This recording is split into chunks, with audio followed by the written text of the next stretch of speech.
नाशिक लोकसभेच्या निवडणुका पार पडलेल्या आहेत आणि आता प्रत्येकाच्याच नजरा लागल्यात त्या 4 तारखेच्या निकालाकडे।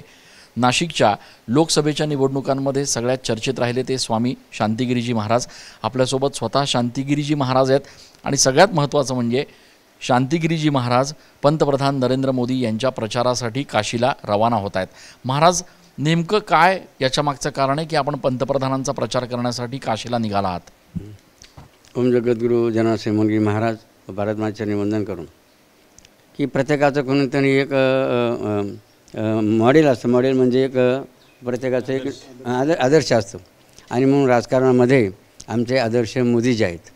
आणि विचार जर केला हिंदुत्वाचा आणि आमचे जे काही विचार ठरलेले आहेत तर संपूर्ण विचार जुळते मते आहेत। नुसते विचारच नव्हे तर त्या ठिकाणी आपण जर बघतो काशीची पहिली अवस्था होती की नाही, आज आपण जर गेलात तर पहिली काशी आणि आजची काशीची आपल्याला जमीन आसमान फरक पाहायला मिळणार नाही।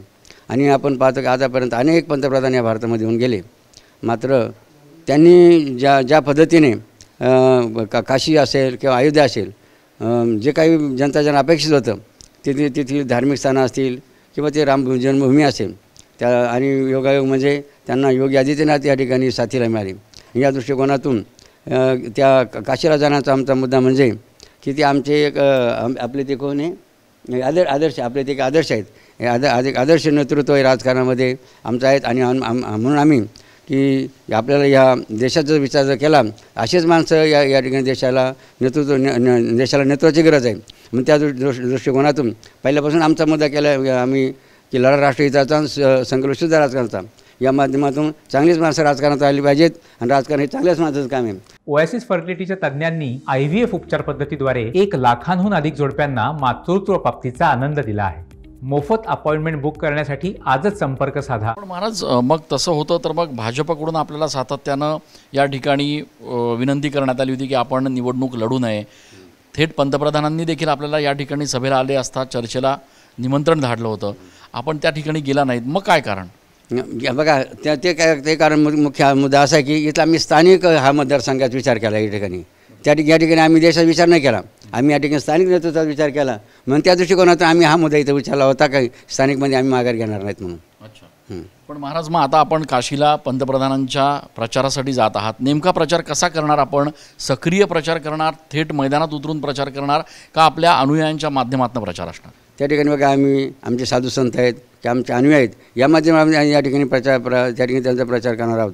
आणि त्यांनी जे आजपर्यंत देशाच्या हिताचं जे केलेलं आहेत तेही मुद्दे आम्ही समाजाबरोबर मांडणार आहोत की नरेंद्र मोदींनाच का आपण निवडून दिले पाहिजेत, या दृष्टिकोनात आम्ही त्यांचा प्रचार करणार आहोत। आगामी काळामध्ये शांतिगिरीजी महाराज भाजपमध्ये जाऊ शकतात किंवा भाजप पक्षात प्रवेश करू शकतात अशी काही शक्यता वाटते? ते आम्ही निवडणुकीच्या निकालानंतर निर्णय घेणार आहोत। निकाल नेमका काय वाटतोय महाराज? ज्या पद्धतीचं मतदान झालेलं आहे, मोठ्या प्रमाणात मतदान केलं आहे, काय वाटतंय? आमच्या सर्व भक्तपर्याला वाटतं की आमचे महाराज या ठिकाणी निवडून येतील। आता भक्ती आता शेवटी भगवंताची इच्छा। खूप खूप धन्यवाद।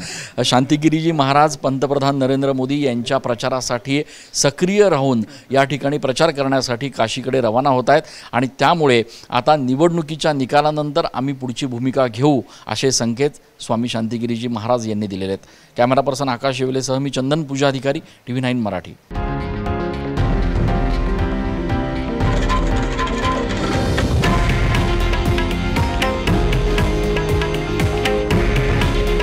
हे आहे देशातील नंबर 1 न्यूज नेटवर्क आणि आपण पाहत आहात TV9 मराठी। काळजी तुमची, हित महाराष्ट्राचं।